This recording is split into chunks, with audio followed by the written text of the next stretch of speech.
Hello guys! Hello! This is for Gemini. Gemini, welcome dito sa aking channel. Welcome Gemini. General reading tayo. So, please connect your intuition sa lahat ng baraha na lalabas dito sa reading mo. Okay, Gemini. First card natin is the Empress.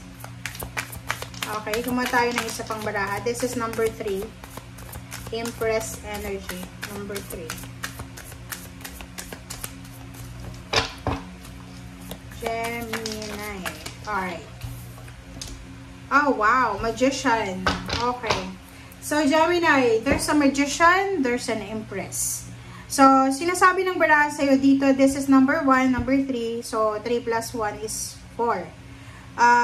Isang magical, isang milagro, isang unexpected na pagbabago ang magaganap sa buhay mo, Gemini. Dito sinasabi ng Empress na to, maraming magbabago from head to toe. Dito, galing sa buhok mo hanggang sa paa mo. So, maybe this is parang healthy lifestyle. May mga Gemini na biglang makakapag-isip na mag-diet or biglang makakapag-isip na i-prioritize yung healthy lifestyle or healthy living. Or pwedeng yung ibang Gemini dito is mayroong mga additional member ng family, may pregnancy, new baby, new relationship, new job, new career, new goals sa buhay, new inspiration.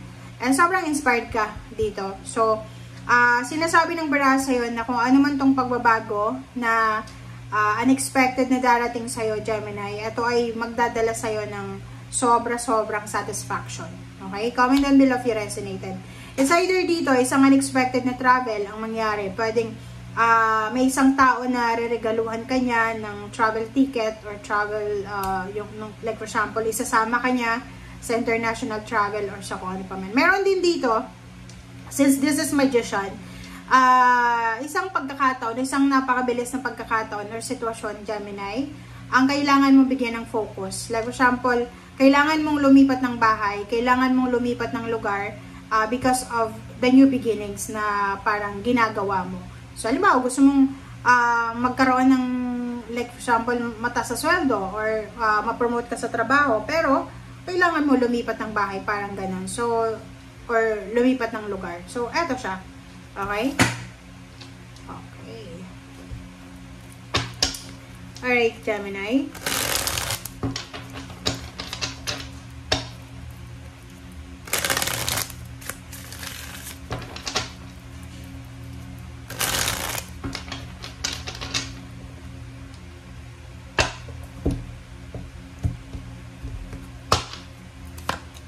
Okay, 4 of Earth.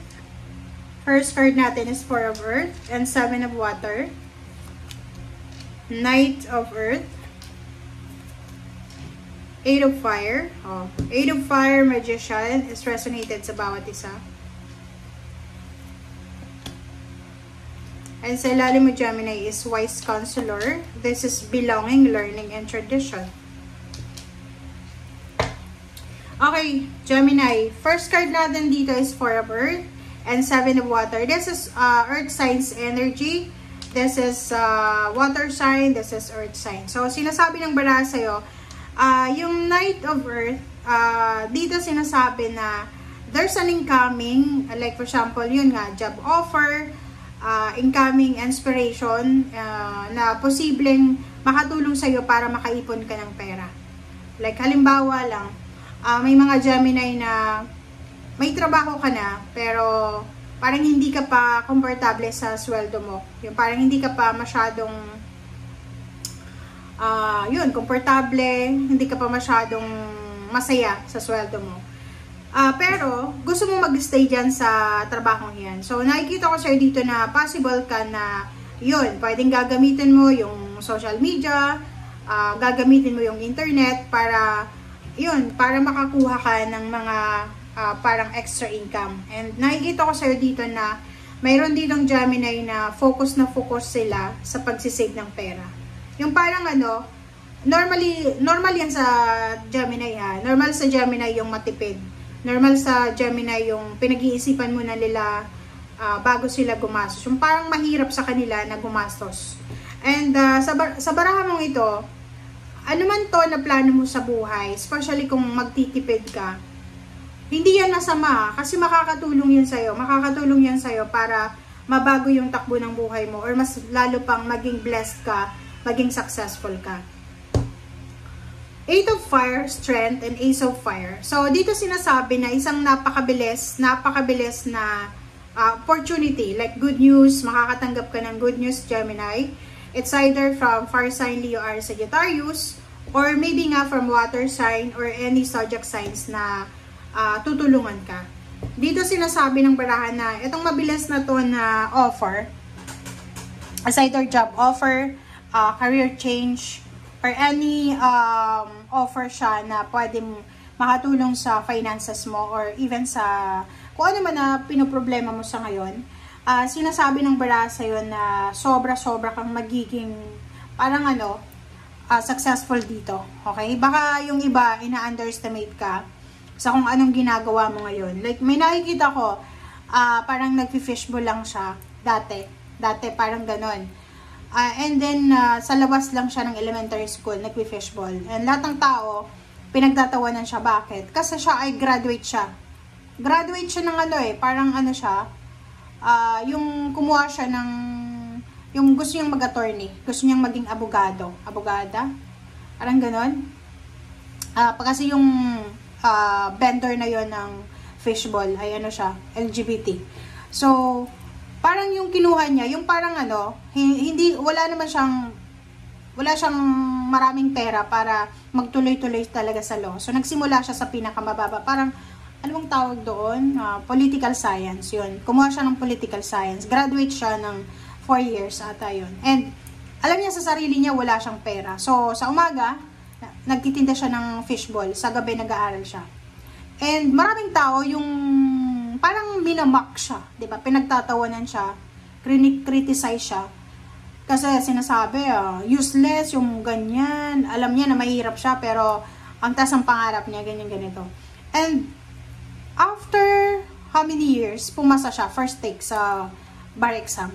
So, sa situation na yon, parang sinasabi ng barahan na hindi ibig sabihin na nasa mababa ka sa ngayon, mababa ka na bukas. Diba? Parang yun sa'yo Sinasabi ng barahan sa'yo dito na kung ano man to na ginagawa mo sa ngayon, kung ano man tong nagpe-persevere ka diba?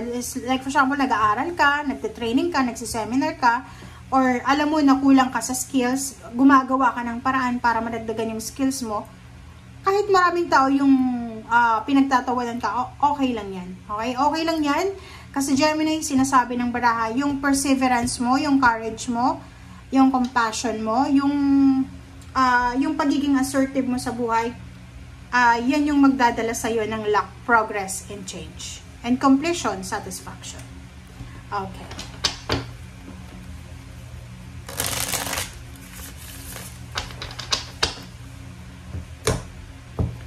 Okay, Gemini. Four of Wheels. Wow! Ang galing naman na ito, Talagang nakafocus ka talaga sa pagsisave ng pera. Four of Wheels, Four of Wands. Kaloka ka? Gemini, comment down below.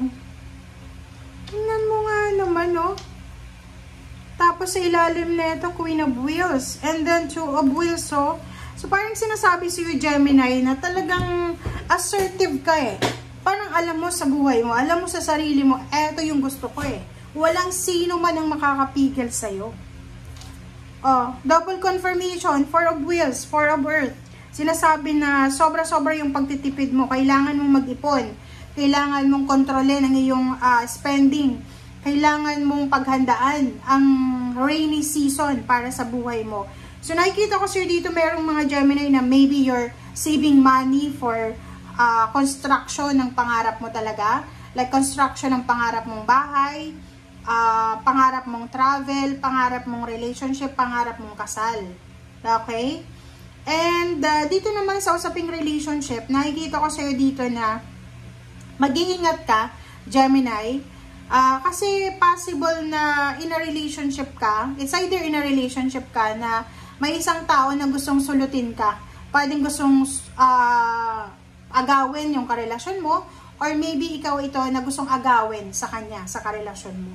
Maybe meron din dito na Gemini na kailangan mag-ingat sa mga nililigawan nyo, mag-ingat din kayo sa mga nanliligaw sa inyo, kasi merong 7 of Swords na parang yung 7 of Swords na to, hindi siya pwedeng pagkatiwalaan. And last card mo dito sa 6 of Wheels, sinasabi ng barahan na Gemini, ihanda mo ang sarili mo kasi sobra-sobrang magiging balanse yung pasok at labas ng pera sa buhay mo. Thank you guys for watching. Bye!